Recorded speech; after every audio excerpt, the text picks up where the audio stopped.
சட்டவிரோதமாக குடியேறிய 300க்கும் மேற்பட்டோரை பனாமா நாட்டிலுள்ள ஹோட்டலில் அமெரிக்கா அடைத்து வைத்துள்ளது. அமெரிக்காவில் சட்டவிரோதமாக தங்கியிருக்கும் பல்வேறு வெளிநாட்டினரும் நாடு கடத்தப்பட்டு வருகின்றனர்.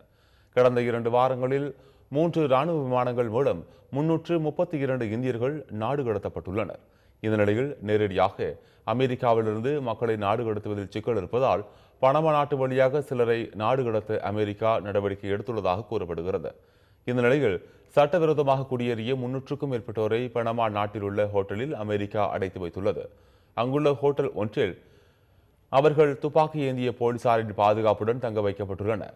இதற்கிடையே ஹோட்டலின் கண்ணாடி ஜன்னல் வழியாக தங்களை காப்பாற்றுங்கள், தங்களுக்கு பாதுகாப்பு இல்லை என்று எழுதப்பட்ட புகைப்படங்களை நாடு கடத்தப்பட்டவர்கள் காட்டி காட்சிகள் தற்போது இணையத்தில் வெளியாகியுள்ளன. இந்த சூழலில் நாடு கடத்தப்பட்டவர்களின் சுதந்திரத்தை பறிக்கவில்லை என்றும் அவர்களின் பாதுகாப்புக்காகத்தான் போலீஸ் பாதுகாப்புடன் தங்க வைக்கப்பட்டுள்ளனர் எனவும் பனாமா அரசு விளக்கம் அளித்துள்ளது.